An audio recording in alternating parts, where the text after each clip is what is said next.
Everything. Yeah. Okay. Looks like we are live. What is up, everyone? Get a little closer since camera's in focus. Yeah, today we're gonna talk about an interesting idea. I need to where's the remote.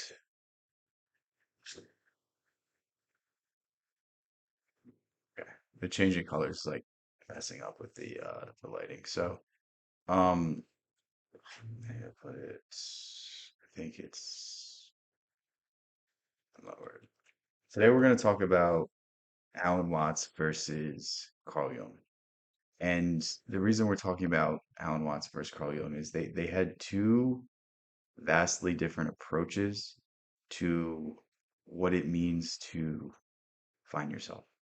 Jung believed in confronting your unconscious, whereas Alan Watts believed in destroying your unconscious, destroying everything that you have built up your entire life.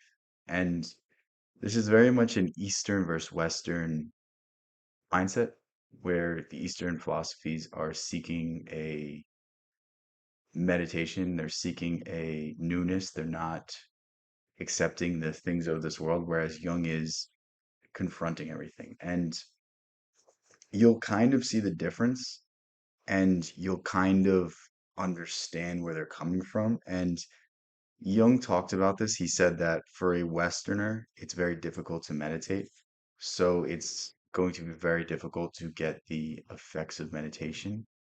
And he thinks that his practice was better for the Western mind because it was more like something they had already experienced. Yeah, that was loud. But yeah,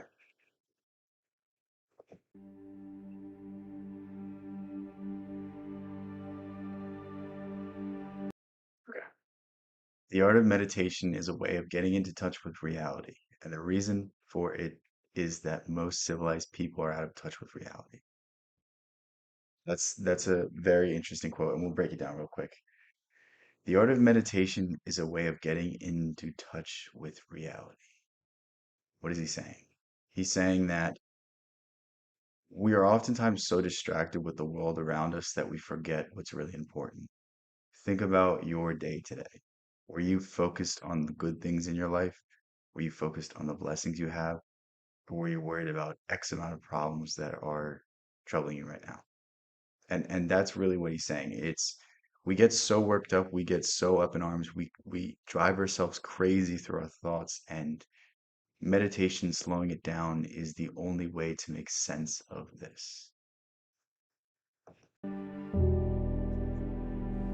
What seems to me to be lacking in our Western religious observances is some sort of social ritual which gives an opportunity for spiritual experience. That is to say, for a transformation of the individual consciousness, so that in one way or another, the individual is able to realize his oneness with the eternal energy behind the. So think of most of the things we do. Most of the things we do are for the sake of keeping up appearances, for the sake of feeling important, for the sake of doing everything except for ourselves. How often do we sit and reflect? How often do we sit and meditate? How often do we go out into nature and isolate ourselves and feel the oneness, feel the flow, feel the experience that is nature? This universe, which some people call God, and others prefer not to name or to conceive. So what I'm proposing instead of the ordinary kind of religious service is, as I said, a contemplative ritual. And the idea is not to have everybody shaken up and whooping around, but to bring about a state of profound peace. So therefore I should say something in a preliminary way about meditation, or contemplation, as I prefer to call it. Meditation is the act of allowing one's thoughts to cease, is stopping the agitation of. Allowing one's thoughts to cease. This is this is the natural state of things, and this is the natural state of things when you in pure action, as the Taoists or the Taoists call it.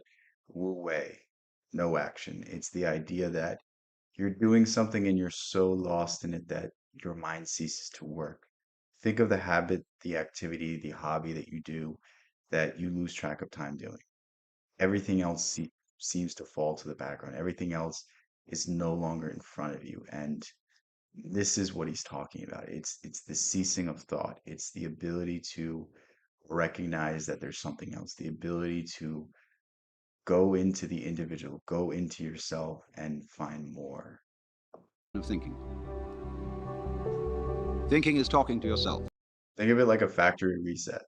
Like if your computer's not really working and you reset it, you restart it, it turns on, it's able to process things. This is basically what you're doing with meditation. A lot of times when you're overwhelmed, a lot of times when you're stressed out and you're dealing with all these problems, a simple 5-minute meditation can allow you to return to the world with a fraction of that stress, with a fraction of that pain, a fraction of those problems. And that's really what he's saying here. Like we drive ourselves so crazy all day long through our incessant thoughts, through our thoughts that are, you have to do this, you have to do this, you have this problem, you have this problem, you have this problem. And the mind is almost looking for problems. The mind is almost looking for things to do because that's all it does. The mind functions through problems and solving them. And if you can't solve a problem right away, it will drive you crazy because your mind incessantly is seeking the solution. It incessantly wants to control everything. It wants to dictate what is happening in your life. And that's no way to go through life because there are certain things that you can't really control. There are certain things you have to wait on. There are certain things that are, you know what, maybe this goes wrong. Maybe this person makes this decision. Maybe this person makes this decision. Maybe you send something in the mail and you're waiting for a response. Like there's certain times where you've done all you can do and it does no difference. It does you no good to worry about them.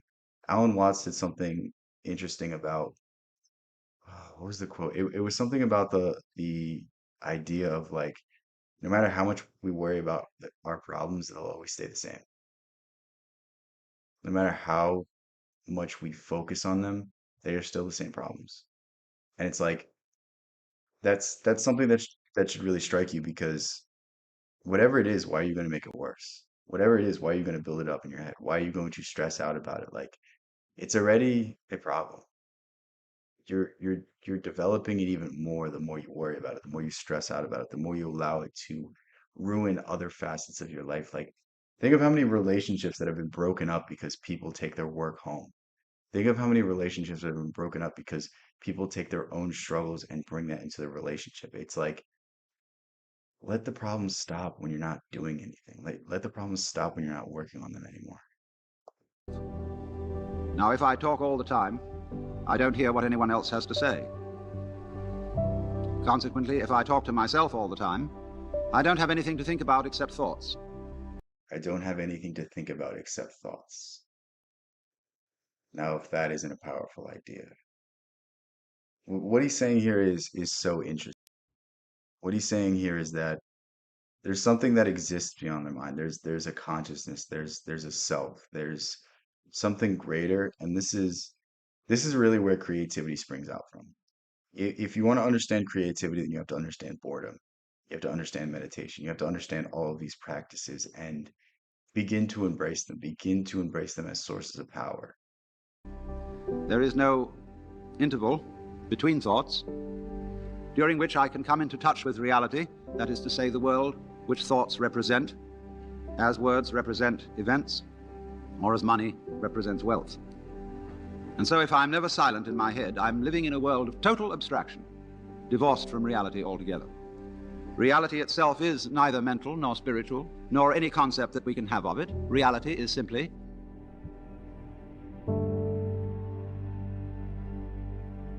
now, therefore, to meditate, you might think that we attempt to suppress thought. It's not about suppressing thought, and this is where I think a lot of people struggle. The easiest way to meditate is to not connect thoughts. I know that sounds weird. I know that sounds counterintuitive, but like when you first sit down to meditate, when you first lay down to meditate, there's different ways to do it. Don't worry about body positioning, just get good at meditating. And how you start meditating is you're going to start having thoughts. Don't don't allow them to develop into new ones. Just allow them to pass through your mind. Allow them to be thought up and not linger. And that's what he's about to talk about. Like when you force yourself to not think, that's what you're thinking.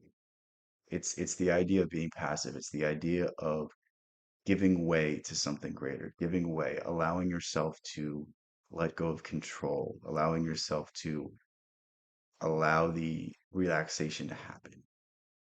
Think of people that like go on vacation and they have this whole big itinerary and they do all these things and they run around the whole vacation and it's like, did you even relax? And that's the idea here. That's what you're doing when you try meditation, when you're forcing meditation, when you're trying to suppress your thoughts. It's something that just happens. It's not something that you can force. We do not do that. Because you cannot meditate. Let me put that in a more emphatic way. You cannot meditate. You, your ego image, can only chatter. Because when it stops, it isn't there. When you are not thinking, you have no ego, because your ego is a concept. The thinker behind the thoughts, the feeler behind the feelings, and the thinker behind the thoughts is only a thought, an idea of some reference point to which all our experiences happen. And that, of course, cuts us off from what we experience. It makes a great gap or gulf between the knower and the known. Knower and the known. So the most interesting way I've heard this talked about, this idea he's just saying is, like people said, think of the times when you say, "Oh, I hate that I do this. I hate that I keep falling for this one habit, this one addiction, this one thing that, keeps getting me." It's like you're recognizing a difference. You're recognizing a difference between who you are and who you want to be. And it's like this fracture is really the root of all your issue. When you align yourself with the vision of yourself you should be, there's no there's no incongruence. There's no pain. There's no problems. And this is what Alan Watts is talking about. He's talking about the mind is trying to make you active, whereas the body and the soul don't want to be active. The body and the soul want to relax. This is the natural order of things. Think about if you are running your battery all day long, if you're on your phone, your battery is going to go way faster. Whereas if you put your phone down and you might watch videos for an hour on your phone, you turn it off, you put it away. When you turn that phone back on, it's still going to have a lot of battery. Whereas if you're using it the whole day, it's not going to be able to give you the same performance. This is what he's talking about. It's the intervals when we can relax. It's the intervals when we can calm down our mind that will give us all the energy and all the presence we need to approach our lives in the best manner possible. And that creates the spirit of alienation to the world from which we suffer. Conflict, hate, domineering spirit arise from that basic division. So when you come to an end of thought, and you don't know how to meditate, you don't know what to do with your mind, nobody can tell you, then thinking comes to an end naturally. You can begin meditation. Or meditation happens, and that is, happening is the watching simply of what is. Of all the information to you conveyed by your exterior and interior senses, and of the thoughts that keep chattering on about it all. You don't try to stop those thoughts, you just let them run as if they were birds twittering outside. And they will eventually get tired of themselves and stop. The one thing you can always do too, if you're struggling to meditate, is focus on your breath.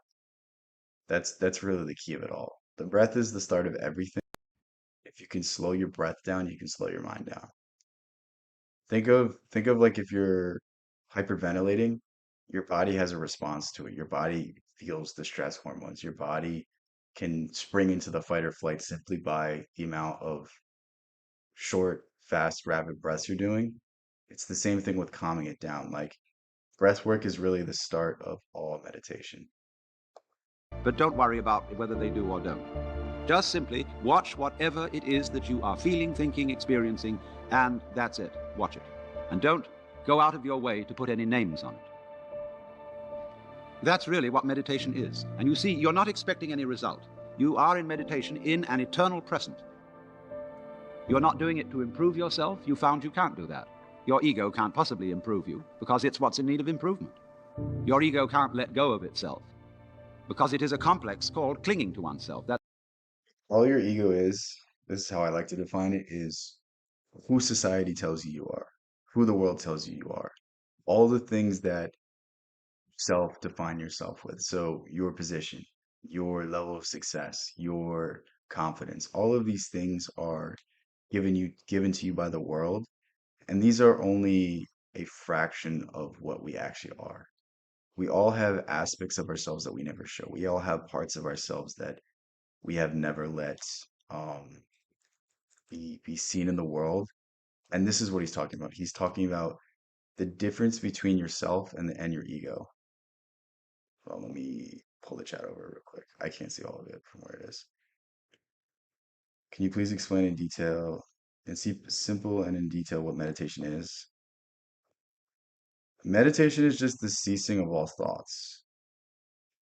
So think right now, like you're having thoughts, you're looking at the screen, you're observing, you're doing something. Meditation is the ceasing of all action. So think about it like this. So like there's different forms of meditation. This might be the easiest way to um, think about it. Um, have you ever, if you ever played a sport and you've ever had like a really good game, and for whatever reason it felt like you were observing. For whatever reason it felt like something was acting through you, something was shooting the ball, or something was um, tackling the person, or if you're wrestling, someone was taking the person down. Like you were an observer, you weren't an actor. There was no thought behind it. There was just pure presence, pure performance. That's really what it is. And it's something that you can kind of explain, but it's also you really have to experience it. But think of meditation as sleep. Sleep is really just the deepest form of meditation.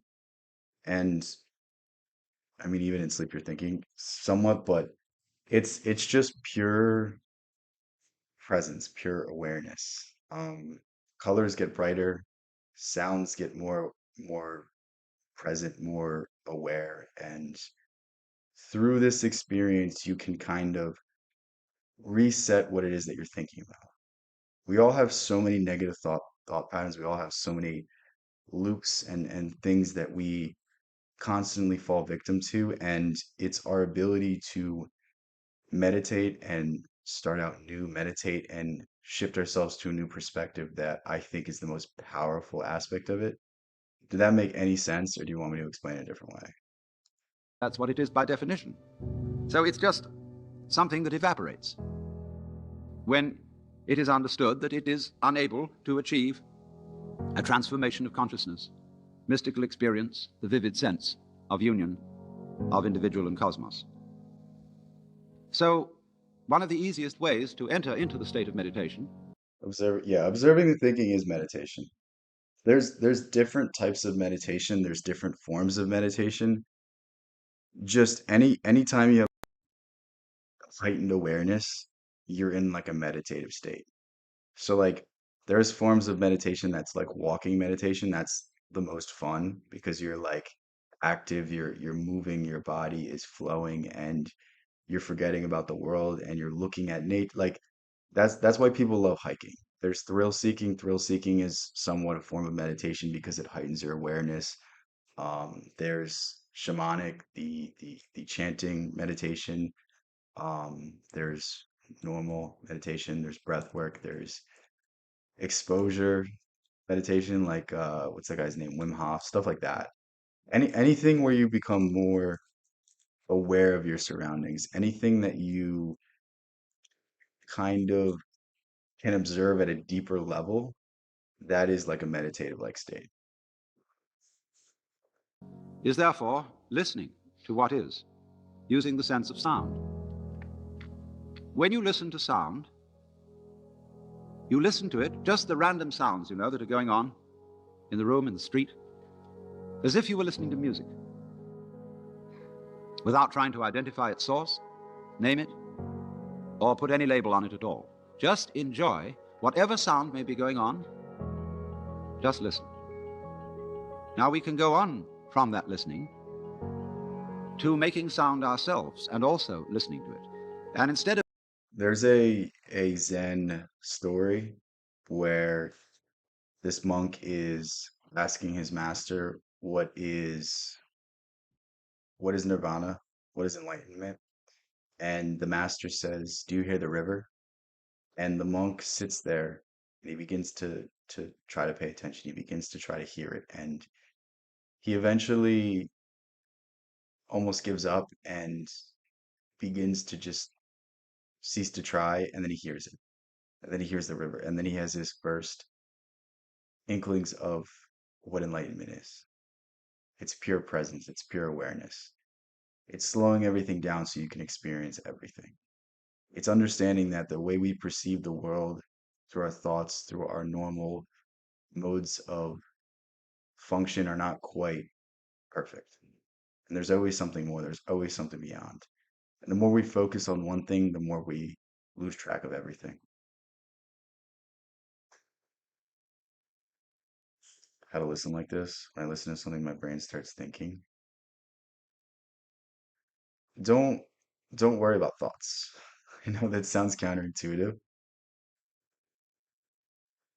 Don't worry if you're having a thought, let it pass. Like the normal function of our thoughts is we'll think about one thing and then we start thinking about another thing and we start thinking about another thing and then it's an endless cycle of thoughts. It's an endless cycle and next thing you know it's 5 minutes later and you've done no meditation. And this happens sometimes, but what the real aim to do is if you have a thought, allow the thought to be there and allow it to pass. Return to your breath, return to the focus, return to listening for the sounds. making sound, we learn the knack of letting it happen through us. So then, we get to what is in India. One of the easiest ways to meditate is when you're trying to calm down your head, tell yourself, I'm giving up control. Because what most of your thoughts are is trying to rationalize, trying to explain, trying to in some way conceptualize and categorize. And when you accept that you no longer need to do this, then you're open to the experience. Called the use of mantra. Words, sounds chanted, not for their meaning, but for their sound. And thus everything that will occur in the following celebration will not be in the English language. It is not intended to be understood in a discursive and intellectual sense. You are asked only to dig the sound. So have you ever said a word so many times that it kind of doesn't sound like a word anymore? That's what he's saying. You repeat something so much that it loses its meaning, and then it becomes a meditative practice because you've destroyed your conception of it.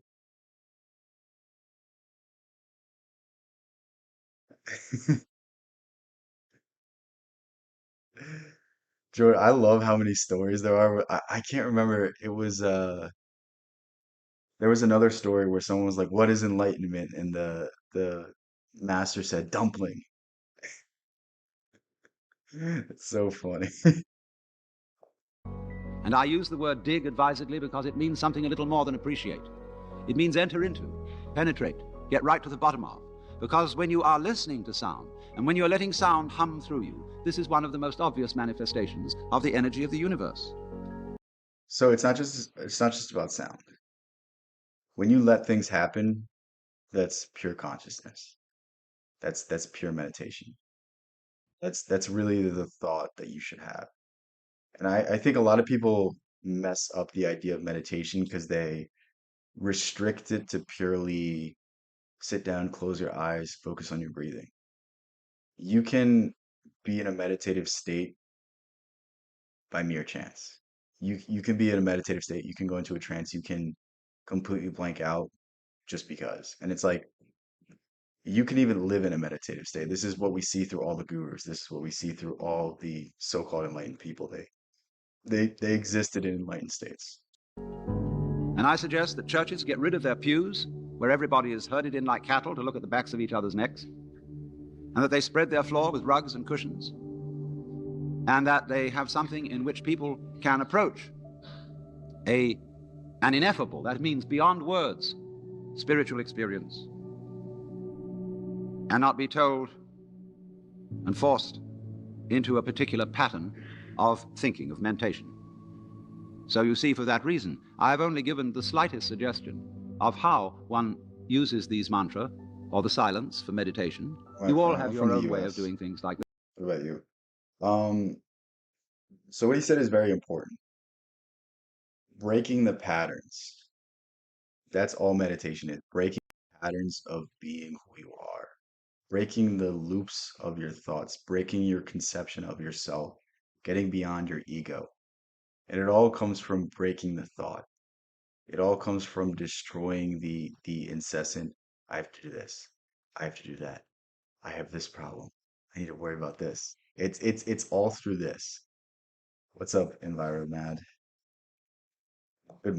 Do it It's your like own way. 8:30. All this is a vehicle, a support for contemplation. Listen, close your eyes, and go entirely into a world of sound. If I should say anything to you during this silence, just listen to the sound of my voice and don't worry about the meaning of the words. Your brain will take care of that by itself. The air which is playing with your ears is also playing with your lungs. If you let your lungs... So this is probably the part of the video where you're supposed to meditate. For the sake of the entertainment, we won't do that. Um, I link this video in the description though, so you can come back. But this video was interesting because it was talking about the idea of meditation and what meditation can do. And it was a perfect video to choose because today we're talking about the difference between killing the unconscious and accepting it, confronting it. And this is really the big difference between Jungian psychology and Eastern philosophy. They have a lot of similarities, but Jung seeks to integrate the unconscious and use it for good. The East seeks to destroy it and transform the person into something new. And I think these are two interesting ideas. And with the East, it brings you to a sense of enlightenment. With Jung, it brings you to a complete individual. And I think this is really interesting to juxtapose because Jung was someone that was a deeply spiritual person, but he never became a so-called enlightened person. He always had one foot in the world. And I think this is the most interesting path for a mystic, for a spiritual person, because most people that dive into Eastern philosophies and are successful with it, they kind of destroy who they are and they're transformed into someone that's not really of this world. And for a while when I was studying these things, this was something I was afraid of doing. For a while when I was studying these things, this was something that I was like, maybe there's a day where I'm no longer myself. Maybe there's a day where I overcome my entire ego. And it's like, maybe that's something I want to do at a later point, but that's not something I want to do now. Like I like being myself. I like, you know, seeing my family. I like all of these attachments. Whereas when you go through this path, you lose all your attachments. You lose everything that makes you you. And this is the one caveat I would say with this. It's like that's the ultimate solution. That's the end of the road. That's the ultimate goal. And I think there's definitely good in it, but it's in some ways, is that the answer? And that's for you to find out. But now we're going to go into Jung and the shadow and integrating your shadow. So if you're not familiar at all with Carl Jung, what this video is about is obviously I just said the shadow. And what the shadow is every aspect of yourself that isn't being integrated. Every part of your personality that is not being expressed. So basically what Jung seeks to do is through different elements in your life integrating your shadow. So like for most people, they're not creative. And it's not that they're not creatively gifted, it's that they don't find room for creativity in their normal day-to-day jobs. They don't allow themselves to express themselves. They don't allow themselves to do it in a healthy manner. And it's like, of course that's going to seep out and cause evil. Of course that's going to seep out and be a thorn in your side. And Jung seeks to find a middle ground. Jung seeks to find this capacity to self-destruct and use this energy for good. You know, for me, there was a time where I wouldn't say I was like an extremely aggressive person, but like there was a a like if someone got in my face right now, I'd just walk away. But like a few years ago, if someone got in my face, I'd be like, yeah, let's do it. Like, you know what I mean? Like I don't have that aspect anymore. It's because I found an outlet through training martial arts that like I can get that need for combat, that need to test myself physically out in a healthy way. And that's really what Jungian psychology is about.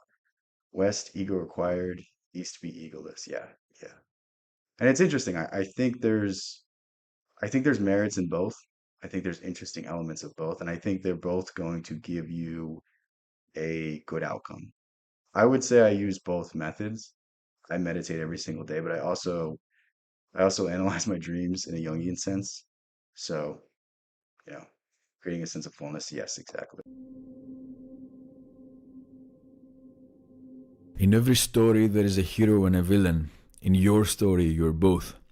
All the bright aspects and all the dark aspects of your Okay, we'll go back to what you just said. That's a pretty good way of putting it. aspects and all the. In every story, there is a hero and a villain. In your story, you're both. That you have the capacity for good, but you also have the capacity for evil. And it's our recognition of this fact that allows us to be a full individual. There are a ton of people in this world that think they can do no wrong. And those are also the people that you should be most aware of because without recognition of your capacity to do wrong, without being accepting of it, it's going to take hold of you. Whereas if you know that, maybe sometimes I get jealous, maybe sometimes I get vindictive. Why don't I try to find an outlet for this? Why don't I try to find a way to bring this to the surface? Why don't I find a way to accept this and not demonize myself for this? If you don't do that work, you're always going to be controlled and ruled by these darker sides of yourself. For there to be good, there has to be bad. And the recognition of this idea is the recognition of now we can fix the problem. All the bright aspects and all the dark aspects of yourself orchestrate the melody of your song. A song that you need to hear first before anyone else. But in order to hear it, you have to learn to listen. To listen not only to what you want, but also to what you're afraid of. Your fears and your darkness aren't detached from you. Do not eschew them. Face them. Analyze them. In your fears, you find the work you need to do. Most of our fears are dictated by what people will say when we fail, feeling like we're not good enough. But there's always that aspect of ourselves that wants to try. There's always that aspect of ourselves that wants to go after it, yet we are so petrified with fear that we keep pushing it off. And the sad reality is the more you push it off, the more you don't face your fears, the bigger that fear becomes, the bigger that fear builds. Most things start off small, but after a lifetime of avoiding them, become a huge issue. Like if you have an oil change, it's a simple fix. But if you don't change your oil for 3 years, it's going to be a whole bigger issue. Internalize them. The shadow is always there and it will always be. But the shadow can look big or it can look small depending on the angle from which the light caresses you. What is the size of your shadow? Carl Gustav Jung was one of the most important psychologists of the previous century. He's also one of my biggest influencers, since he's one of the few that have attempted to bridge the notions of psychology and spirituality in an effort to discover. I've heard if I don't face my fears now, I will have to in my next life. Yeah, I mean, that's if you believe in reincarnation. I think that's not even the best way to think about it. If you don't face your fears today, they're going to affect you and the people you love. Because if you don't face your fears, that means you can't be all you can be. That means you can't be all you can be in a relationship. That means you can't be the best friend you can be because you're dealing with your own issues. And I think there needs to be a certain level of selfishness to be selfless. And that's really my biggest motivation. Ways to transcend the human condition. Jung has traveled a lot to India and immersed himself in different spiritual practices. His work was constantly evolving. He also went to Africa as well to see the different archetypes and how his ideas carried over in different cultures, which it's very interesting to see someone open to these ideas. Because I mean, if you look at Freud, Freud was not willing to be wrong. He was not willing to have to correct himself. So he didn't even pursue these alleys. And it was this evolution that produced comprehensive analysis of concepts like the ego, the shadow, the archetypes. Jordan, I like to think of so the idea you just said was basically what you were saying was karma. I like to think of karma as what you actions repeat eternally. Your actions will repeat forever, and the karma only stops when you take all the bad, take all the harm, take all the pain, take all of the downturns, and you turn it into something good. And that's the only way that karma is fixed. That's the only way that karma is purified. It's the same thing as the crucifixion. If you're not for the idea of karma, like what is the crucifixion aside from Jesus taking all the pain, the suffering, the hurt, the wrong, the persecution, dying and being born anew? It's the same thing. And the anima and the animus. Especially the shadow has always been an intriguing topic among people, and with regards to it, Jung has stated, the shadow is a moral problem that challenges the whole ego personality, for no one can become conscious of the shadow without considerable moral effort. To become conscious of it involves recognizing the dark aspects of the personality as present and real. This act is the essential condition for any kind of self-knowledge. So the shadow is not inherently bad. The shadow is not always something that's evil. It's just the sides of yourself that aren't being shown. So like the best example of the shadow is when you're in traffic and someone cuts you off and you're flipping them off, you're screaming at them, you're cursing their name, and you're so angry. And meanwhile, all they did was inconvenience you for a few seconds. Yet you have this vitriol, you have this hate. And what's really taking over is your shadow is expressing the anger, the emotion that you have not let out previously. And the answer to the shadow is always creative expression. The answer to the shadow is always creative endeavors. The answer to the shadow is always something that is productive. If you can do something that is beyond yourself, you can write a poem or write a story or sing a song or in any way express the emotions that aren't expressed throughout your life. That's a lot of the work right there. That's really what it is. I mean, it's the same thing with um, Freud and his idea of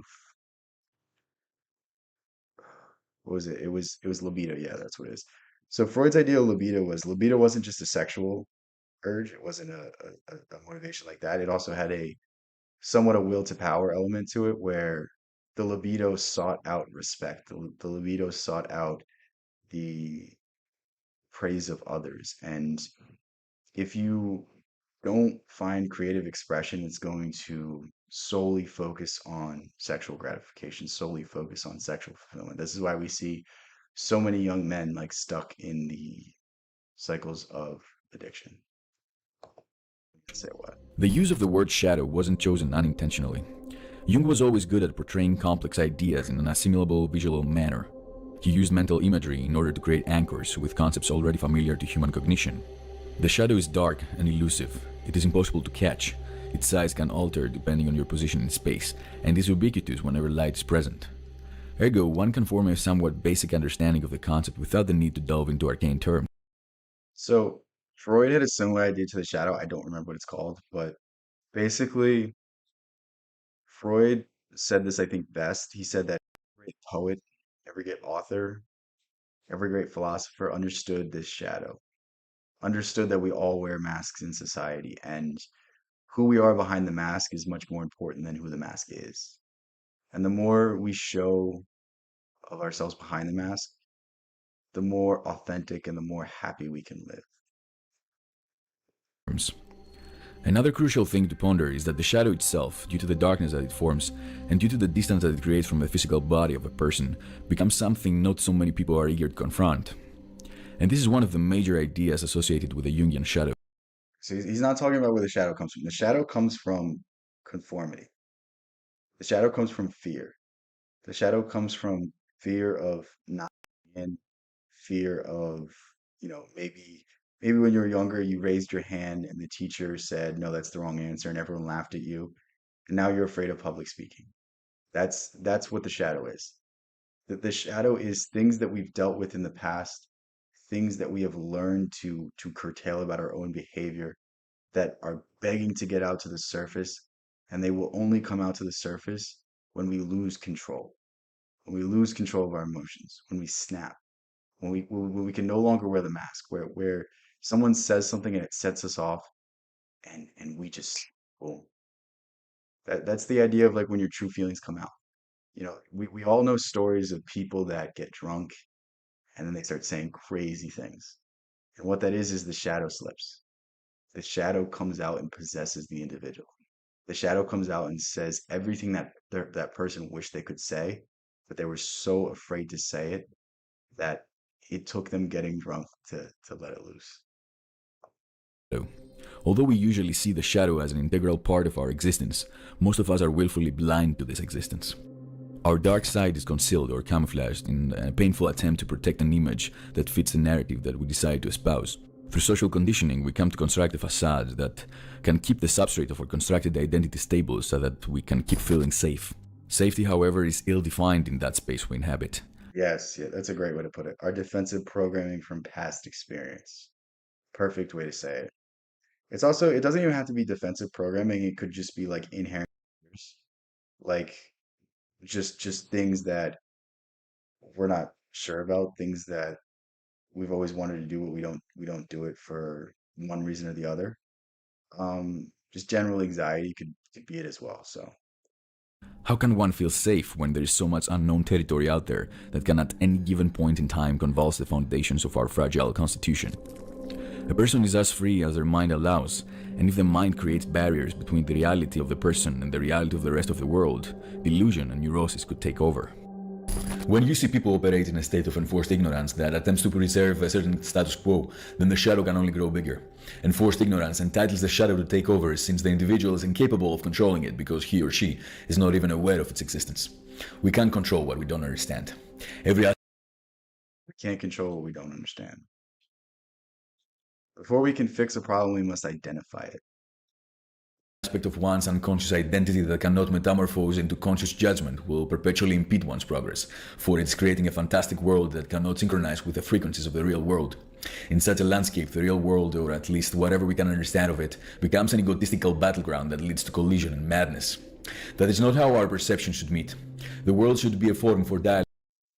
So what he's saying is fairly interesting. The shadow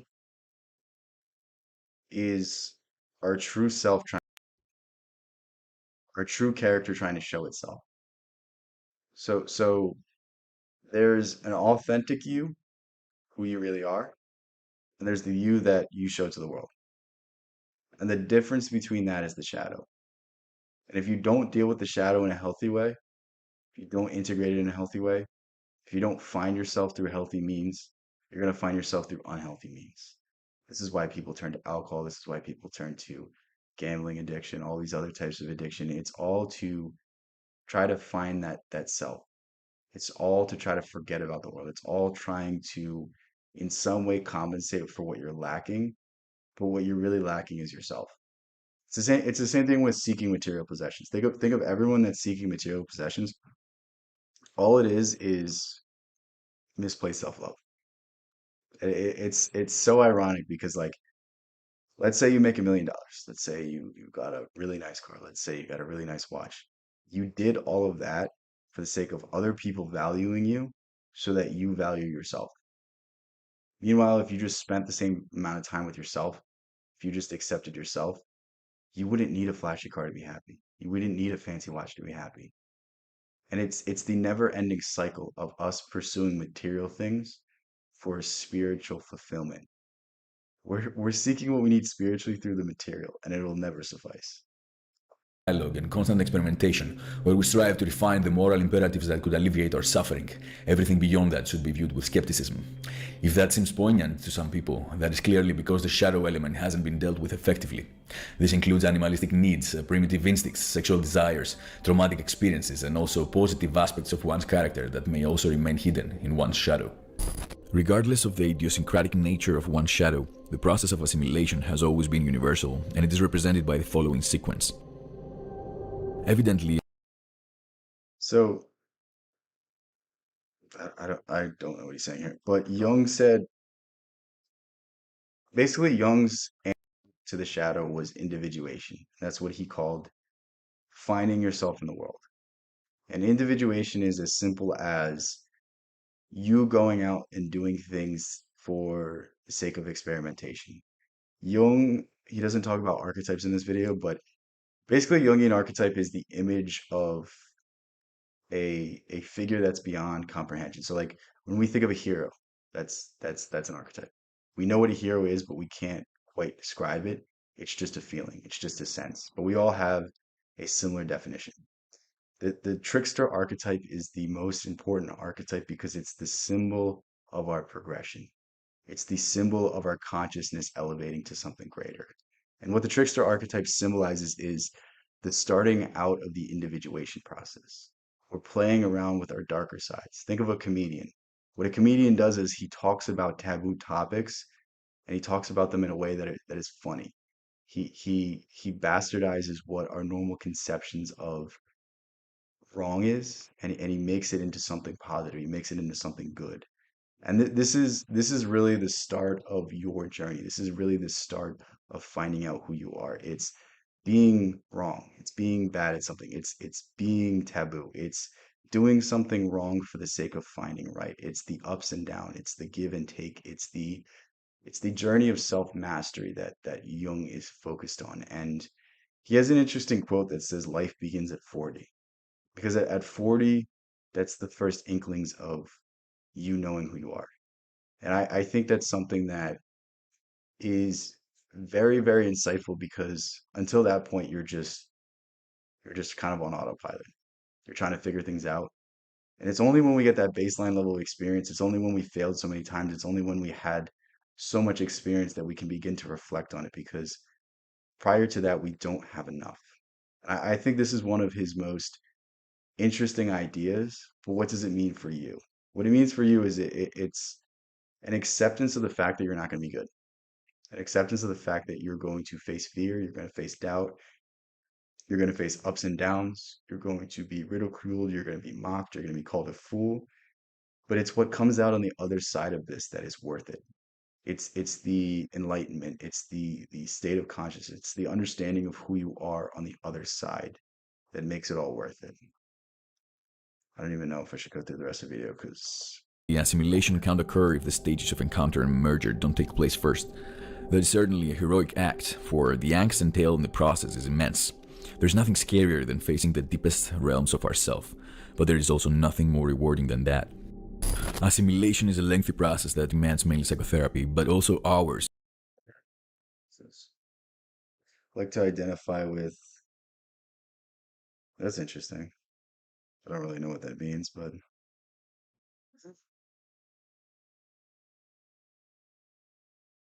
um, let's find a shorter video. Okay. There is a principle called So Wu Wei. what the guy was gonna say was gonna be too on the nose, I think. So we'll just go back to Alan Watts. Those are pretty interesting videos. So what we grasped from that was that the Jungian side of things was accepting who you are and moving forward with that, living your life to the fullest, being exactly who you are. Nietzsche's idea of self-overcoming, Nietzsche's idea of the Ubermensch, the Superman, and that's to live in the ideal, live as who you should be. Don't live in a state of fear. accept yourself for who you are, accept yourself for everything that's happened to you, accept yourself for every experience because it's made you stronger. Okay, okay. Wu means none or not, no, negation. Wei has a combination of meanings. It can mean action, making, but the best translation I have. So he's explaining the idea of Wu Wei, which is the Taoist idea of non-action. But I like to think of it as inspired action, thoughtless action. That's how I like to think of it. And what that means is doing something and losing yourself in it.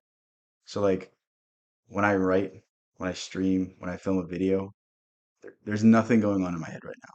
I don't know what I'm going to say next. I have no idea. But I know it's going to be something interesting, insightful because I trust myself. And it's that idea. It's relying and focusing on performance. And like I could be stressed out. I could look at the views right now. I could look at how long I've been streaming, but I'm forgetting everything. Forgetting everything except talking. I'm forgetting everything except what I'm doing. That's the idea of Wu Wei. And Wu Wei is when you live in a state of Wu Wei, you live in the state of enlightenment. Taoism doesn't really talk about meditation, doesn't really talk about these practices because it understands that when you live a life of pure presence, you don't need these things. Have found for it is forcing. And so Wu Wei is the principle of not forcing Forcing is an interesting in way to anything put it, that you too. do. Now we know when we watch any performance of an artist, be it a dancer or an actor or a musician, Yeah, yeah. we know immediately when the performance is forced. And we say it doesn't ring true, it's too artificial, it doesn't seem. Think of when you wake up and you don't want to wake up. How awful is the start of your day? Versus when you wake up before your alarm clock, you turn and you run out of your house because you're so excited for the day. That's the difference between our normal lives and Wu Wei. Seem to be natural. Always be passive. Laziness isn't inherently a bad thing because it's like selective laziness. It's like not trying when you don't need to, when you need to. The easiest way to summarize Zen Buddhism is to say, eat when you're hungry, sleep when you're tired. And it's that idea. It doesn't mean that. There is a time for action. When you study judo, you use muscle only at the right moment. The same thing with jujitsu. When people start jujitsu, you can tell they're brand new because everything is forced, everything is overextending. Whereas you train with a black belt, the difference between a black belt and someone that's brand new is the black belt may be twice as strong, but will only use its strength, his strength or her strength in the necessary moment, in the right time. They won't overextend themselves. They won't use too much force. They will conserve their energy. That's really the difference between a master and a beginner. And as Miyamoto Musashi said, when you know the way, you see it in all things. When you're Going with the flow, doing things when you want to, not when you have to. It's that. True meditation involves creative arts. Yes. Yes. I mean, there's also the one caveat I would say with that is there's also creative living. So it's not even, if you consider that art, then thus is not virtue. So one could also say I the like real that Wu definition. Wei is not intentionally Wu. Well, I love how he throws in humor too. what kind of a ball do they have? Well, what they do is they look up the rules on which society runs and do the opposite. Well, that's still running by the rules of society. I mean, it's the mirror. It's so funny. Like I consider myself a nonconformist, but that's still ironically a form of conformity. It's like you're so against the system, you become your biggest fear. This is why every revolution fails, because every revolution seeks power, and power always corrupts. Mirror image in reverse. That's not spontaneity. You have to be able to realize that you don't know what you really want to do until you are very quiet. And it tells you. See, we are in heaven now because the earth is a spaceship and heaven is space. What is called in Chinese, Gung, Japanese ku, the void. That's what is important. Most of us don't know this. So what he's saying is you're living through intuition. You're living off the idea of pure thought. And it's not thought in the normal sense. It's we have in our heart, the gut feelings that we have, the weird senses that we should do something, and when we do it, we get a tremendous experience or a tremendous boost. This space. It comes down to space always. Space, which nobody can define, nobody can imagine, appears to be nothing, is the foundation of the universe. But you have to become again as a child to see that. Now you go back to your childhood. What were the fascinating things? What's out there?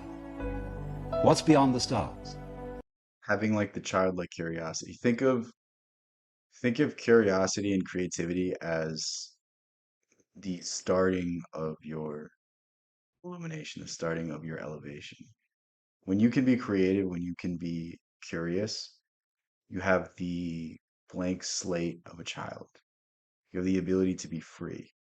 You have the ability to live in a manner that you can make the most of it. But when you worry about your problems, when you're worrying about things, when you're thinking about things, you get distracted from what's really important. And the easiest way to think about this is if you went your entire day thinking about your problems and didn't spend a single second thinking about your blessings, then you missed the point. And that's why over the past few months, I've really been anytime I'm stressed out, anytime I'm worried, anytime I'm thinking about my problems, I reset myself by saying, you know what? I have all these things going wrong, but I also have all these things going right. And it's the easiest way to snap yourself back into reality. It's the easiest way to make yourself smile, like thinking of all the blessings you have. Even if you have nothing, you still have life. There's still a lot of people dead that would want to be alive, that would want to trade places with you because they went out with unfulfilled desire. They went out with regret. They went out with guilt. They didn't do all they could have done. And it's like when we recognize the gifts we have, nothing else matters. How long does it go on? And Mama said, it goes on always and always and always. The child wonders. He's excited that this is something that never ends. Then the child asks about time. How long ago is long ago? Well, the Bible says that in the beginning God created the heaven and the earth. Well, what did God do before he did that? Well, as one person said, he sat up thinking punishments in hell for people who ask silly questions. But still, that's only a joke. And the child thinks of God going back and back and back forever, never beginning. And notice throughout this, there's no judgments. There's no categories. There's no trying to make sense of things. It's just appreciating things for the way they are. It's accepting the things that are beyond our comprehension. It's not trying to control things. It's not trying to explain things. It's just pure awareness, pure presence. So in the same way you think about death, go to sleep and never wake up. Never. Why, it would be as if you never had existed. Not only you, but everything else. Which is, of course, the way things were before you were born. You know, how about waking up after having never gone to sleep? That's quite a thought. There's something fishy about it all. So we get a funny feeling when we think those questions really through. Very funny feeling. And children, you see, love to get into that funny feeling. Children do all kinds of weird things. They like to spin around as fast as possible, so they watch the suddenly. Again, this is almost like the trickster archetype, the playfulness. When you can be playful with life, you can enjoy life. You can have fun with it. You can be wrong, you can mess up, you can smile, you can laugh. That's really the summation of every great philosophy is that you can find joy in every moment. You can find happiness in everything. And to me, if that's not the ending of a philosophy, then it's for nothing. The ground goes tilting into this thing with their eyes. And they go, Even Schopenhauer kind of came to this realization. Schopenhauer was a pessimist about everything, but said it's in the little moments of joy where we find the meaning in life. Same thing as Camus. Camus said you must imagine Sisyphus smiling. You must imagine that as Sisyphus pushes the rock to the top of the mountain as it's falling down, he's laughing.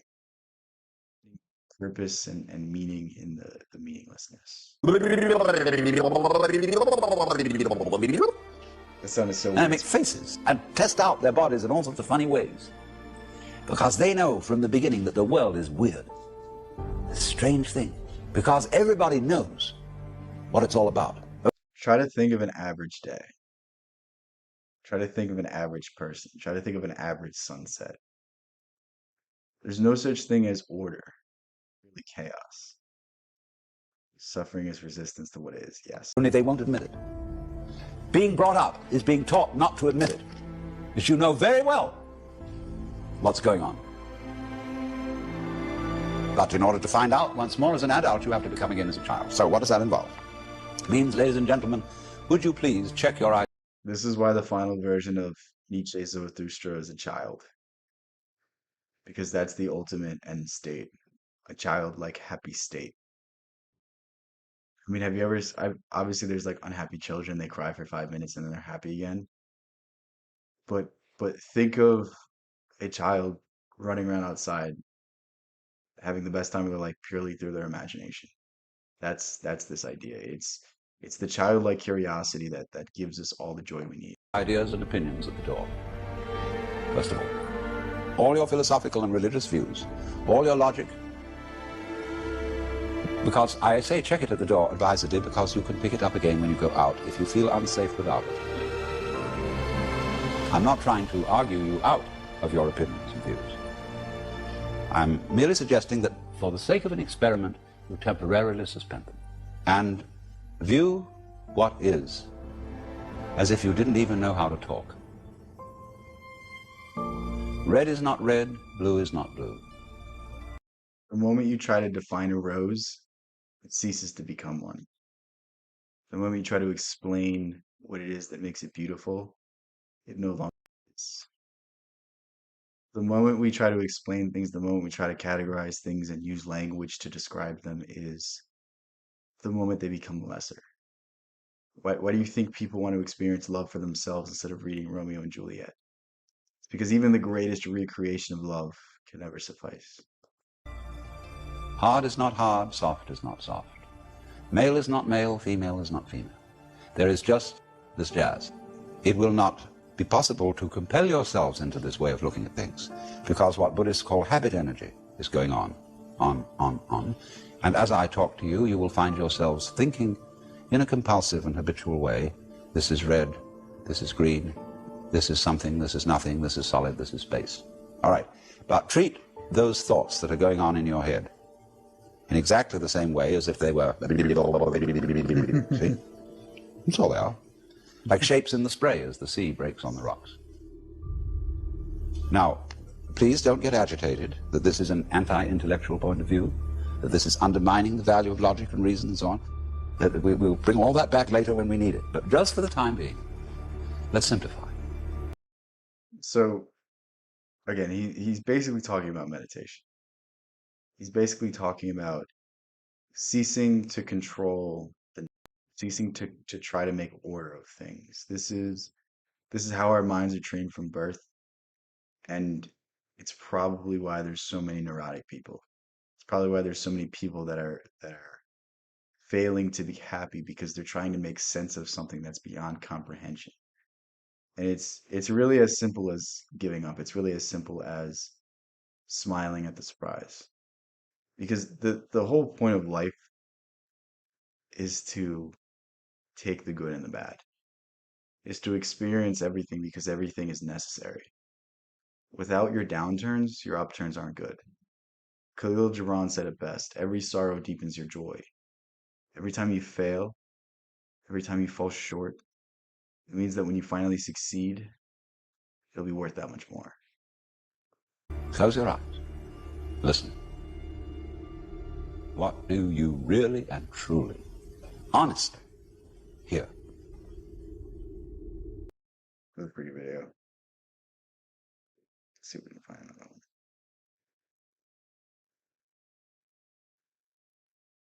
I feel point we're gonna have reacted to all of these. Now let's watch another Jung video. I didn't like the one earlier. I thought it became like too technical. That's the thing about Jung. Like a lot of Jung's books are extremely interesting, but they're made for a clinical setting. And I think this almost takes away from it. Whereas you read something like the Red Book, and it's the most complex and weird and out there things that you ever read that has a level of authenticity that could never be in a scientific work. This video is sponsored by the book summary service, Blinkist. The first 100 people to use the link in the description will receive 1 free week of unlimited access and 25% off a full membership. We feel as though we are in the driver's seat of our mind, driving according to our conscious will. But upon only a little introspection, we realize, at least in many cases, Let me know. It sounds a little loud for me, but we are merely following a built-in navigation system that exceeds our knowledge and understanding. We perceive but the display screen atop an entire complex software run on an even more complex hardware. If we do not attempt to familiarize ourselves with this navigation system, how it works, where it's trying to go, and how to override it when it sends us the wrong direction, we risk aimlessly traveling the world, he talks way too fast to have it sped up. ending up somewhere uninteresting at best and disastrous at worst. 20th century Swiss psychiatrist Carl Jung is perhaps one of the greatest and most capable minds that has ever attempted to do this. I think he is. I think the only person that rivals him in terms of its intelligence is Nietzsche. But Nietzsche didn't quite have the intuition of Jung. Like there's a story that Jung puts in his autobiography where this woman is having this nightmare, and Jung has a nightmare that same night that gives him the insight to solve his patient's illness. And you're just like, what? Like that's a magician. That's a sorcerer. That's not a psychologist. He has all these like funny stories of like him doing things that are inexplicable. Like Jung was arguing with Freud and telling Freud like I think it was something around synchronicity, something that was a spiritual component of the mind, and Freud was an avowed atheist, so he didn't quite believe it. And Jung points to the bookshelf and says that book is going to fall right now, and it fell. And Freud from that day on was like terrified of Jung. And it's like there's all these occurrences in his life, so it's like it's almost like he was blessed to talk about these ideas. It's almost like he was given the analytical mind as well as the spiritual capability to combine this for the discovery of what it means to be an individual and find your soul in a soulless world. Explore itself from the inside and conceptualize a complete understanding of this sort of internal navigation system from the top down. Jung was born in 1875 in Caswell, Switzerland, to a relatively impoverished rural pastor, Paul Jung, and a depressed, eccentric, spirit-seeing mother. So you can see a lot of Jung's influence through his later career and his upbringing. Jung's father was a pastor who kind of lost faith in the and most of Jung's work was trying to conceptualize faith in a world where these ideas were kind of disappearing, where these ideas were kind of being destroyed, and almost prove to himself that there was something beyond the human mind, something beyond the explicable. Jung never really said it, but when he says the collective unconscious, some people call it the Christ conscious, and I think this is what Jung was trying to prove, trying to express. Emily Jung. Jung was a very introverted and isolated child who spent much of his time alone, engaging in activities of make-believe, projection, disassociation, and analyzing the adults in his life. He had all these visions, and he was a very troubled kid because he really didn't feel like he fit in, and he didn't necessarily like the church. Like he kind of went away from it for a very long time. During early childhood, he strongly disliked and underperformed in school to the point of almost neurosis, regularly fainting to get out of it. However, as age and maturity would have it, and after his father expressed stern concern over his potential incompetence, Jung somewhat dramatically shifted to engaging more intensely in his education, reading actively on his own, He was like reading Nietzsche and stuff like that as like a child. especially that of philosophy and religious texts. I love. Following I hate like that. I'm like trying to fill in the gaps and then they say it right secondary after. school, after determining that he did not want to follow the family's path of a religious vocation, Jung would end up pursuing medicine at the University of Basel. After getting his completed medical degree from the University of Zurich in 1902, he would work at a psychiatric hospital under the prominent and well-connected Jung started out as a hypnotist. So did Freud. This is at like really the genesis of psychology. Um, there was early pioneers like William James, but it was slowly becoming a more respectable and a more um, well-known profession. Have you heard of the telepathy tapes? No, but I definitely believe there's something there. I mean, that would be very interesting. I feel like a lot of that stuff's anecdotal, but like there has to be there's been too many occurrences throughout known history of like these abilities and these experiences. I would be interested to look at. psychiatrist Eugene Bleuler. Several years later, he would leave the hospital and begin his own private practice. As Jung became more successful and well known in his field, he would soon become acquainted with the extremely popular, Words right here. Oh no. groundbreaking, and controversial psychologist of the time, who still holds this title today, Sigmund Freud. The two would meet for the first time in 1907. They had like a they had a relationship that was very good early on, but it slowly deteriorated as Jung tried to criticize some of Freud's theories. And Freud was basically grooming Jung to become his successor and expand. Like I forget all the terms. It's like one of them's psychoanalysis, and the other one is there's all these like weird technical terms, but like just know that Freud was trying to make Jung take over for him because he saw Jung's potential.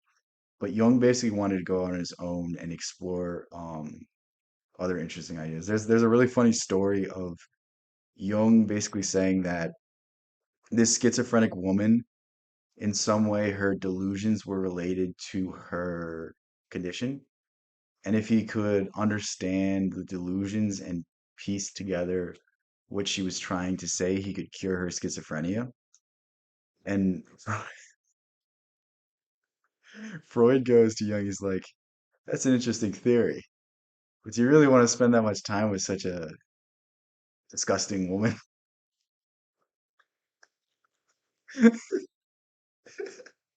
It's,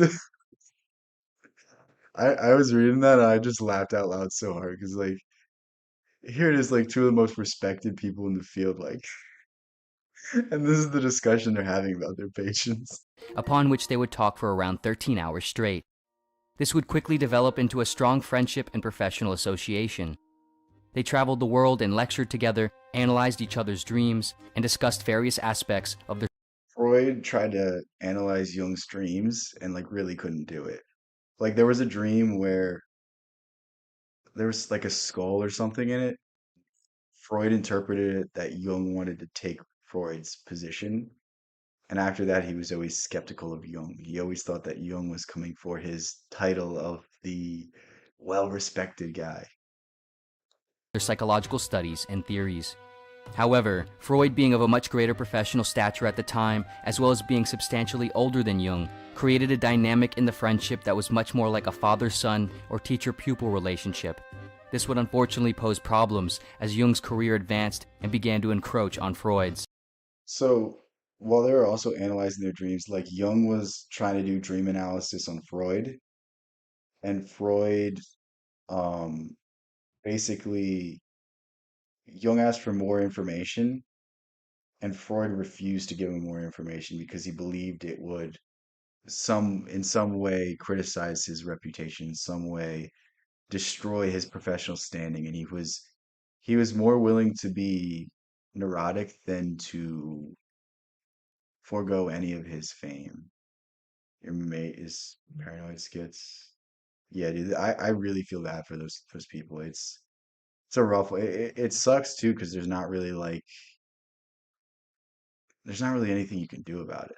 Like obviously there's a medication, but it's like if it works, it works. But if it doesn't, I don't know. It's really sad. Like I had a friend that like I don't think he was like I don't think he was schizophrenic. I think he had something else, and I don't want to talk about it. But like he uh he was going crazy, and it was like the things he was saying. Like I know he wouldn't say it to me in like a normal context, and like now that he's better, like obviously like he doesn't he doesn't do the same things. He doesn't like say the crazy shit he was saying, and it's like I can't even be mad at him because it wasn't him.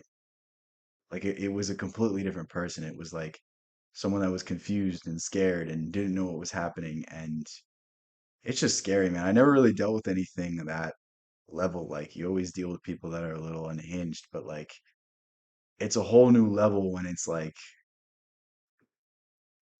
something takes over the people. It's weird. The two would soon find themselves in disagreements over fundamental aspects of each other's theories.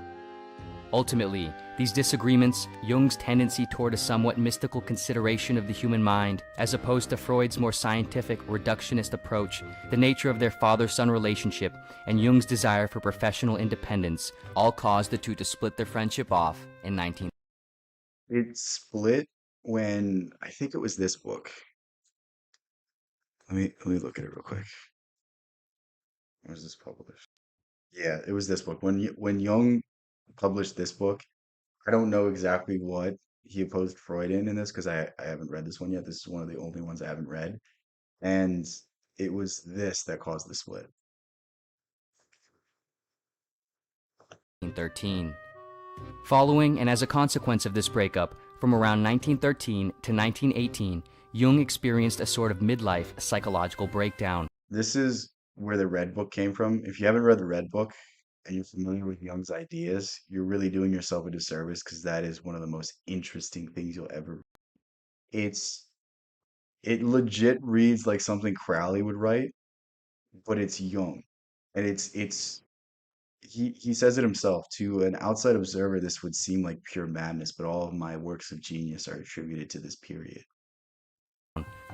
During this, he spent much of his time introspecting and writing about psychological experiments he conducted on himself, This is exploring such a good, it's so difficult to read.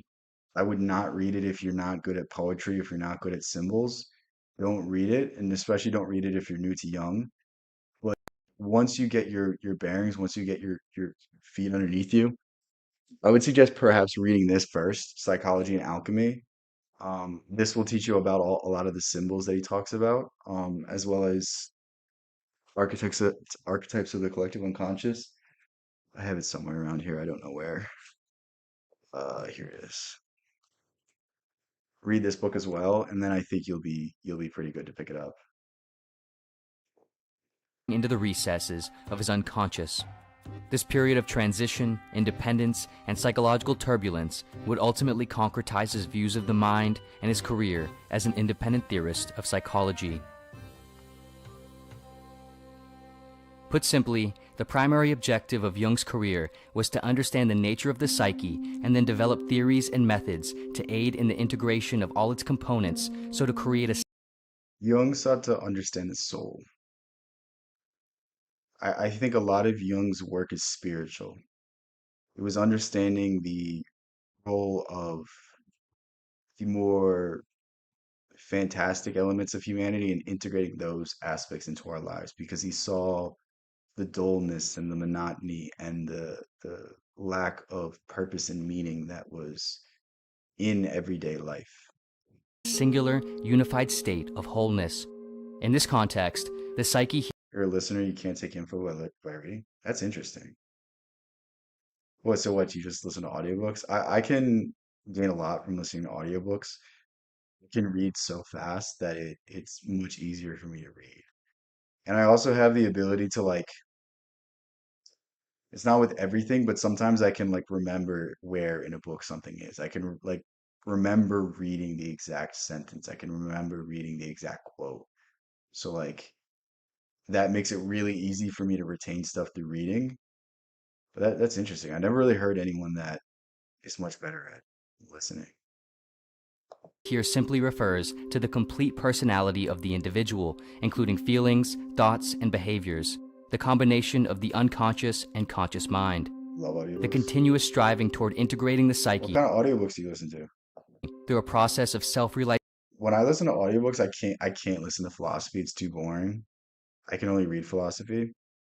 I have to listen to like uh more exciting stuff, like more poetic stuff. And becoming a maximized, authentic individual for Jung was the fundamental goal of life and psychological understanding. So integration just means bringing all parts of yourself to the surface. We all sacrifice aspects of our personality to fit into society. We all sacrifice elements of ourselves. And it's these elements that we sacrifice that go unfulfilled that create the gaps between who we really are and who we're showing to the world. I know I said that earlier, but I'm guessing there's new people here. Man's task, he wrote, is to become conscious of the contents that press upward from the unconscious. As far as we can discern, the sole purpose of human existence is to kindle a light in the darkness of mere being. So there's a quote in the Red Book where Jung says, I had to go to the depths of hell to confront my devil, to confront my demon, and bring it to the light. Meaning he had to accept his darkness so that it would no longer plague him. When you don't accept your darkness, you have not done anything except deny a future of pain, a future of suffering. There's two, okay, this is like Masonic, this is like Manly P. Hall stuff, but like there's Satan and there's Lucifer. Satan is like the beastly nature of man, like senseless war and things of that, like just very low intellect, very low vibrational stuff. And then there's Lucifer the Lightbringer, which is enlightened evil. So this is dictators. This is people that use their elevated positions to, get their will at the expense of other people. They believe if they exact exactly what they think is a good life, then people will enjoy it. But it's almost more wicked to be this because think about it this way, like more people have died through senseless wars that were started by dictators who thought they were doing the right thing than crime that happens on a daily basis. Like you only do so much harm with the beastly nature of evil. You can do a lot more with the Luciferian aspect of evil, the so-called evil for a greater purpose, the so-called utilitarians that say we must crack a few eggs to make an omelet. We must sacrifice a few people for the greater good. And that's a very slippery slope. And I think we're living in a day and age where we have these Machiavellian like figures, these people that are willing to, harm others, harm individuals to preserve their own interest. And it's very scary and it's very illuminating when you take these extreme examples and you see this is happening inside yourself. You see that this same thing, like the smarter, the richer you get, the more access you have to things that can destroy you. And this is why we see so many rappers, so many athletes, so many people that never had money that get it, and then they self-destruct because they don't accept the darker nature. They don't accept their capacity for evil. It's this idea. You must accept your capacity for evil and understand it so that you can curtail it, so that you can use it for good. And that's the enlightened individual. That's the middle path. That's the way forward. Again, and this is where Jung starts to kind of reach into Western esoteric ideas. I mean, there's a part in the Red Book, it's called the Seven Sermons of the Dead, where it's basically a Gnostic gospel. It's very weird. It's very weird how this kind of just comes out of his head. For Jung, there is a constant interplay between the unconscious and conscious realms of the psyche, which combine to create our complete personality. Most of this, however, develops and exists in the unconscious realm, beneath our immediate awareness and control. Thus, a significant portion of who we really are, what we really like and are capable of, and the reasons we do the things we do, persist within a realm we don't actively understand or have access to.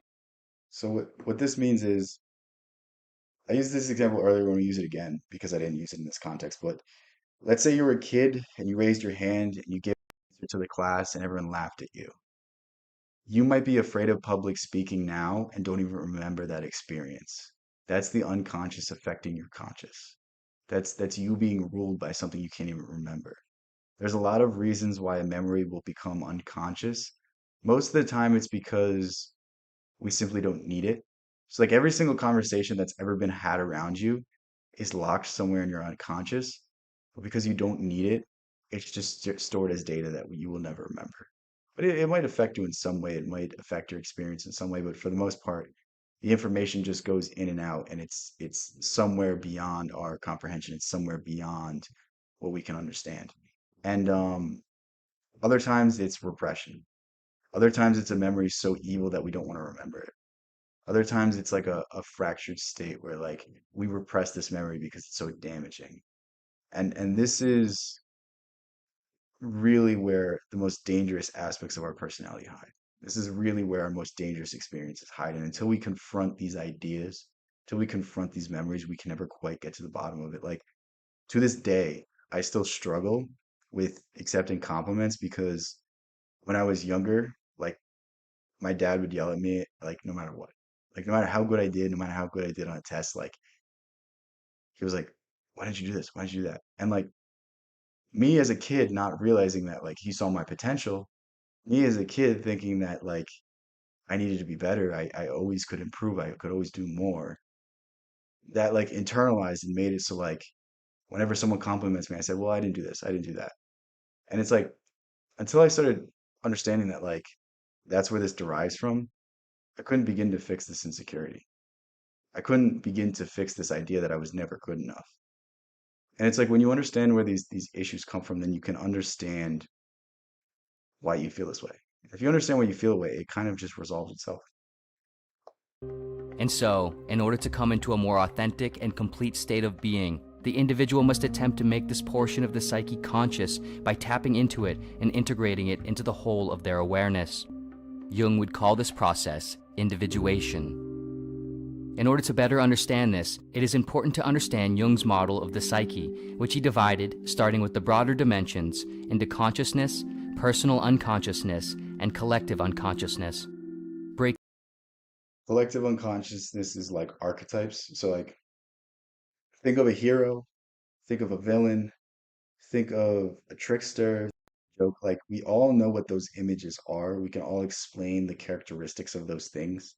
We all have a certain image in mind, but it's something that exists beyond our comprehension. We can never quite exactly explain it, but we feel what it is. And these archetypes guide us to make certain decisions. This is why culturally nations can be divided by an invisible line, yet the people that exist in these different countries are so different. It's because of these archetypes, it's because of these things that people grow up with, these symbols that they're guided by. It's a very interesting concept. When you start to see the images that control you, you start to see why you make certain decisions and why you fall short of who you really are because you're living up to an ideal. You're chasing an ideal and you can never be the ideal. Breaking each of these three realms down, consciousness is, as one would typically think of it, the realm of personal awareness where one identifies explicitly and knowingly with themselves. Think of the things you do on the day-to-day basis, the memories that you can think about right now. That's your conscious. At the core of this is another structure Jung identified, the ego. The ego sits at the center of consciousness and provides a sense of personal distinction, creating the It's who you project yourself in the world as, the things society says about you, the things that someone could describe about you without knowing you. story one tells themselves about themselves in order to maintain continuity in their identity. It's not just what you tell yourself, it's what society tells you as well. So, like, think about how much we are dictating our own image based off what they say about us. We think we're attractive because other people tell us we're attractive. We think we're intelligent because we get good grades or other people say we're smart. It's all of these go into form your ego as well. So it's what you think about yourself, but it's also influenced by your surroundings and influenced by the people around you. The ego is expressed in the conscious realm by what Jung called the persona, which is the outward efforts of appearance which the individual actively displays to the world. This persona, however, is often disjointed from the individual's true self, as it displays the character that one thinks or wants to be according to what the ego deems is appropriate. Think of the masks we wear to hide our true selves. Like, do you talk the same to your friends that you do to your coworkers? Hopefully it's no. Hopefully it's no. Hopefully you're not saying crazy shit at work. Appropriate to a particular Unless you society work in and like role, construction. and not what is true to who the individual actually is. In order to execute and maintain this suitable appearance and self-esteem, the ego filters various components. I'll be right back. Give me like 2 minutes.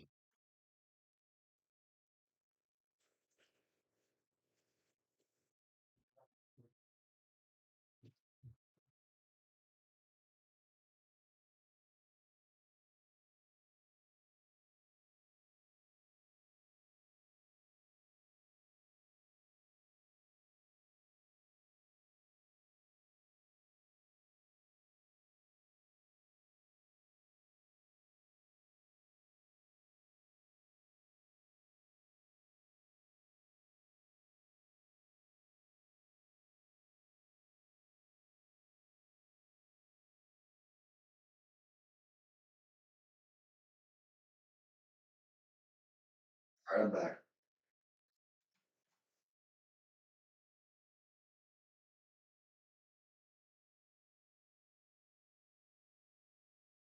Oh wow, I did not know I was wearing a stringer. Okay, we're gonna do the rest of the stream like this. I'm starting to sweat.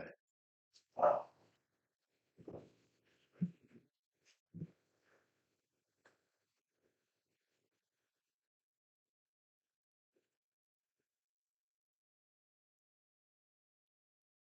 Components of personal experience and selfhood, either into or away from the conscious dimension. What it filters away and restricts, it represses and sends down into the unconscious realm. One of Jung's most unique and profound insights that differentiates him most notably from other psychologists is how, from here, he separated the unconscious into two distinct structures: the personal unconscious and the collective unconscious. So apparently the collective unconscious is not something that is accepted today. And it makes absolutely no sense because when you understand Jungian archetypes and you understand the motivations for most individuals, like what does it mean to be successful? What does it mean to be productive member of society? What does it mean to do your duty to your country? What does it mean to be a hero? These are all things that we might differ in the region of the world we live in, but we all have a similar idea of it. And where do these ideas come from? These ideas aren't unique to us. Maybe they're unique in their expression, maybe they're unique in their exact characteristics, but they all have some core elements that exist beyond just our experience. And this is what he's talking about, the collective unconscious. Now, Jung differs in several occasions when he says it's a shared stream of collective ideas where everyone can access everyone else's thoughts. He says that in some regards, and then he says it's purely um, just your conception of others' ideas, your conception of the world, your picked up habits and patterns through your cultural experience. So he's 50-50 on it, and I think that's the correct idea. That I think that's really what he's talking about. Well, yeah, well, you're that's not what I meant when I said think of the successful person. What do you view a successful person as? That's what I'm talking about. The image that you see, that's the archetype. The personal unconscious fits similarly into the ideas already understood and proposed by Freud and others of the time, in which, after the ego represses and disregards undesirable aspects of experience and selfhood, these aspects are stored and concealed here, just beneath normal awareness. We even view others through archetypes. So like there's only so many different types of people, and we like to group these people up together. So like if you these see this is like with political parties. So like Republicans have a certain archetype of a Democrat, and they believe if you're a Democrat, you believe all these things. It's the same thing on the inverse, and it's the reason why there's racist. It's the reason why there's sexist. It's the reason why there's all these people because they see the archetype, they don't see the individual. They still, however, continue to actively affect and interact back and forth with consciousness. The collective unconscious, however, differentiates from the personal unconscious and other prior conceptions of the psyche in that, according to Jung, It contains and facilitates universal elements that are inherited through the sum total of human history, similar in some sense to how biological. So it's how we understand these duties. It's how we understand these roles. It's how we all fit together through these collective images. Think like if you're American and you see the flag, that means something. That's an image. That's a symbol that is a universal symbol. Evolution works. Man has developed consciousness slowly and laboriously in a process that took untold ages to reach the civilized state, and this evolution is far from complete, for large areas of the human mind are still shrouded in darkness, wrote Jung. As a result of each generation of human. So Jung believed that the archetypes were something you were born with, and they were something that were passed to you. You weren't born with a blank slate. You were born with some conception. Offspring, essentially imitating the behaviors of the previous generation to at least some degree, an unbroken chain of psychological imitation is formed, going all the way back to the beginning of human history. Thus, a sort of reservoir of psychological predispositions, structures, and memories that have been formed by this chain is automatic. So one of the coolest ways to think about it is this: why is everyone afraid of spiders? Why is everyone afraid of snakes? It's because we're genetically predis oh my God, predisposed through our archetypes to be afraid of these things. That's whenever I can't speak, it's a sign I should probably end the stream soon because I'm about to say something stupid. Automatically inherited by each human I'll being. try to get to the end of the Jung video. found If this I to can't be speak empirically anymore, I won't. demonstrable in both his own professional psychiatric practice, finding recurring similarities in the unconscious of a vast number of his patients. Okay, so in this book, in this book here, Psychology and Alchemy, yeah, I grabbed the right book. This is interesting study of archetypes because basically the point of this book is that Jung analyzes alchemical symbols of transformation and notices how these symbols appear in his patient's dreams without even being aware of these symbols. And that these symbols are something so universal and something so beyond our comprehension that, like, what the alchemists were talking about was the transformation of the soul, the transmutation of the soul into something higher, the purification of the soul through an alchemical process of individuation. And it's so interesting to see that at different points in someone's journey, at different points in someone's elevation, they would see the same symbols as his other patients. As well as his historical and mythological research, in which he noticed that similar motifs, symbols, and themes that appeared in his patient's unconscious also were prevalent and consistent across art, myths, and literature. Interestingly, like a lot of Jung's ideas are just expressing and explaining esoteric wisdom. That's really what you find out. And some people may say that Jung had esoteric ties to Freemasonry. I have seen a video like that.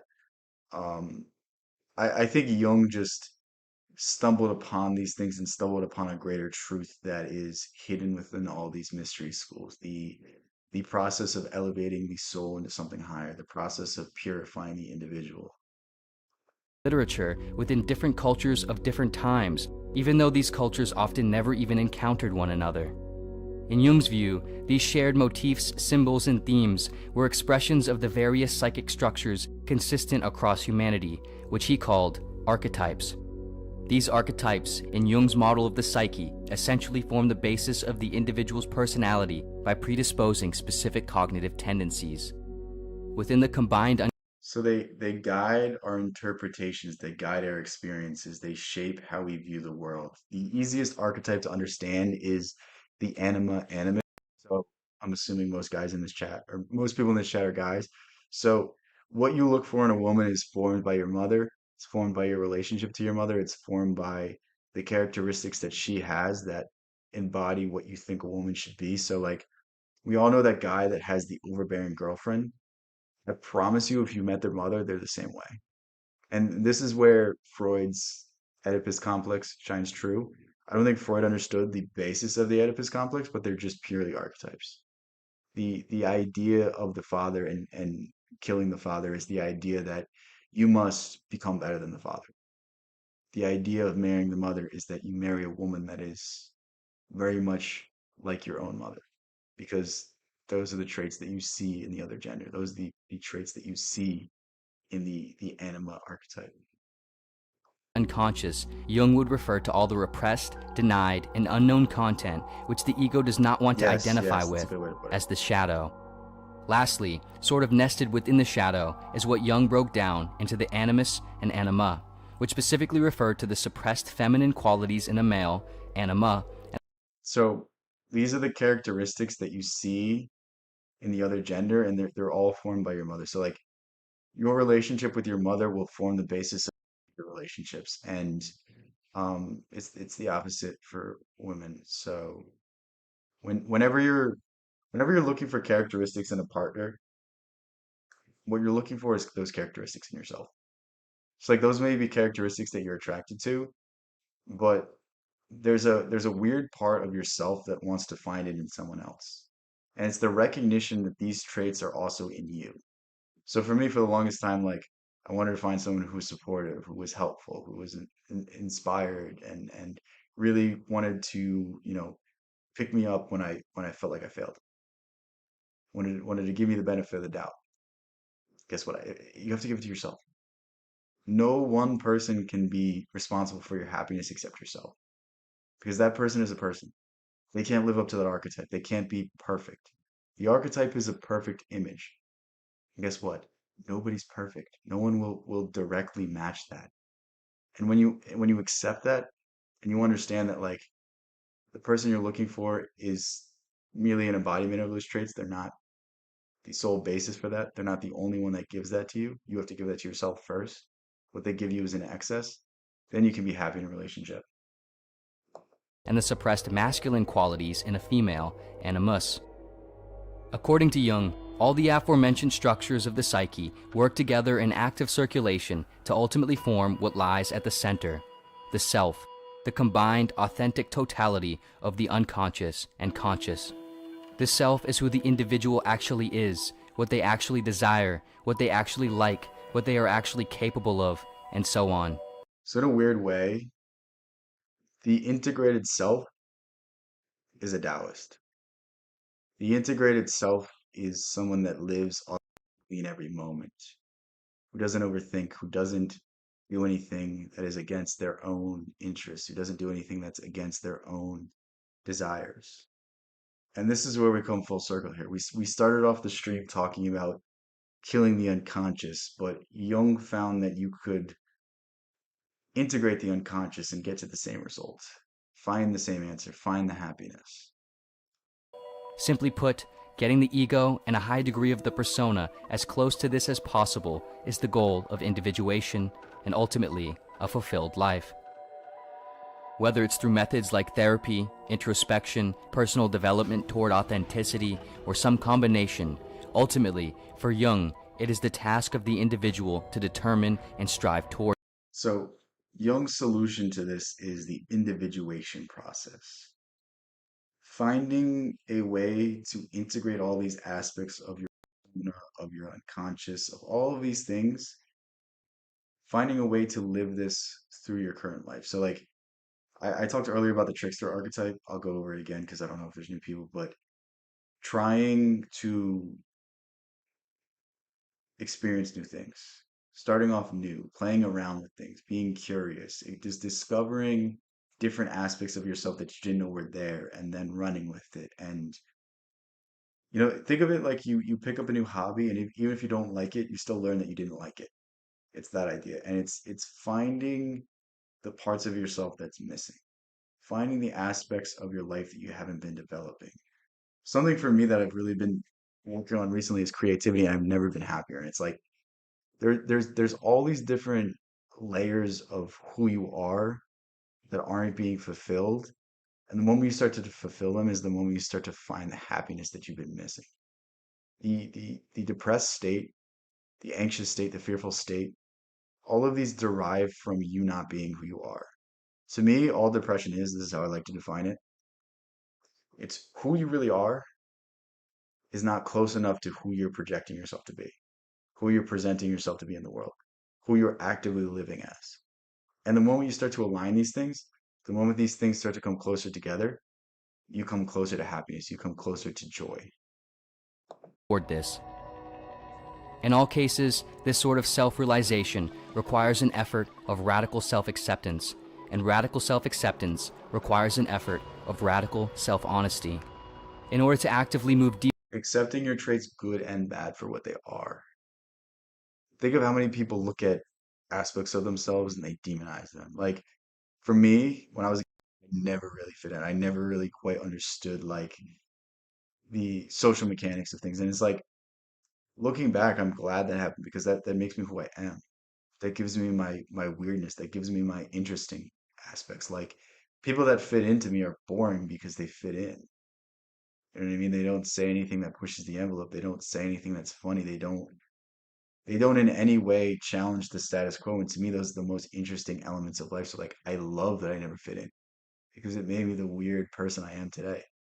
It made me explore these ideas. It made me find out who I was. And it's like that weirdness is something that I used to demonize. That was something that I used to despise. But now it's my favorite characteristic in myself. deeper into the psyche, each opportunity one takes to examine a personal feeling, thought, or action, they must attempt to do so by accepting the complete and often undesirable potentiality of what it truly indicates about themselves, that they are not always who they think or hope they are. Each of these capitalized opportunities, personal or professional, is like a small step down the stairwell into the unconscious. As one goes further down, however, as they confront these deeper and darker elements of their being hidden in the basement, they must, in Jungian terms, work to integrate their shadow, the breadth of their potential faults and wickedness, as opposed to rushing back up the stairs in denial. One's shadow does not disappear by looking away from it. In the same way, one cannot. There's a quote from Jung. It's something along the lines of like, the work you need to do is hidden in your fears. So what you fear, what you're not facing most, is the thing that you need to address. Literally evade the light-casted shadow of their body by outrunning it. There is no move or evasive tactic that separates the individual from their psychological shadow. The danger, rather, is in the attempt to do so, the ignorance and denial of it. Good does not become better by being exaggerated, but worse, and a small evil becomes a big one through being disregarded and repressed. The shadow is very much a part of human nature, and it is only at night that no shadows exist, wrote Jung. Good does not become better by being exaggerated, but worse. Think of like the philanthropist that donates money for the sake of donating money for the appeal they get, for the pat on the back they get. It's that idea. It's good is good because it's good. Good isn't good because you express it because it's in your face. It's this idea. It's the juxtaposition of like for there to be great good, there also must be great bad. There must be great evil. One does not exist without the other. And when you fail to recognize this, then you are becoming susceptible to the darker forces, and you will eventually be taken over by them. Jung. Awareness of one's dark side allows one to more appropriately manage and recognize it when it sneaks up the stairs uninvited. One must know of a problem to be able to fix it, and it is an act of healing to admit that one is sick. Although self-acceptance and authenticity is perhaps simple and obvious enough sounding, the act of actually working towards radical self-acceptance and individuation is, of course, far from simple and Okay, the real cheat code to this is your dreams hold an unbiased lens to the inner workings of your mind. So when when you dream, your conscious and unconscious are actually no, your unconscious is active. And through the images, through the events, you can sort of perceive what is going wrong. So like sometimes you can understand the general idea of a dream. You'll never quite get all the meaning, you'll never quite get all the depth because dreams express things in a way that's so unlike the normal world that sometimes they're difficult.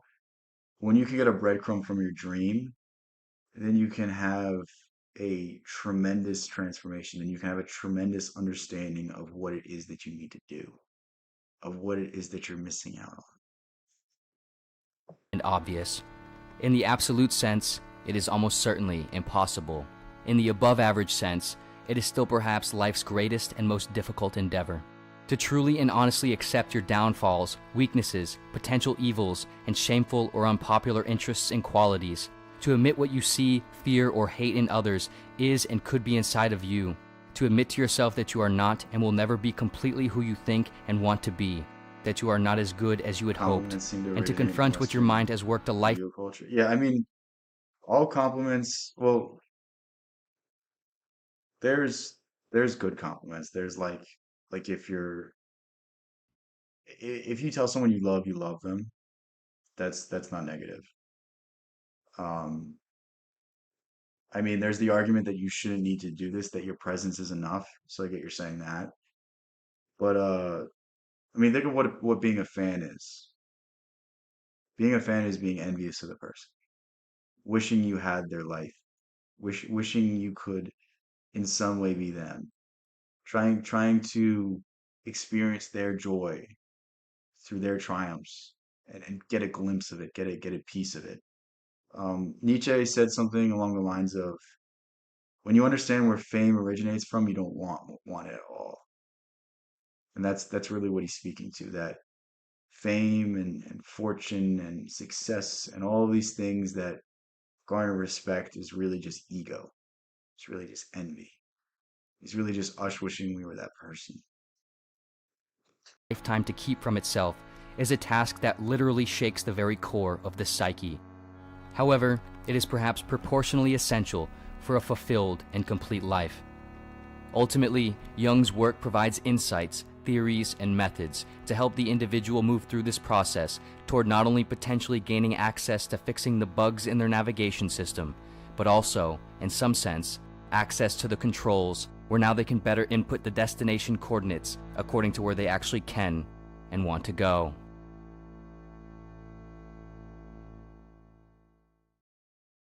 This video was sponsored. That was a pretty good video. I'm starting to lose my voice, so we're gonna end this here. Thank you guys for being here. It's a very fun stream. I hope you guys have a good rest of your night. Love all you guys. Thank you so much for all the support recently. Peace out. I will catch you in the next one.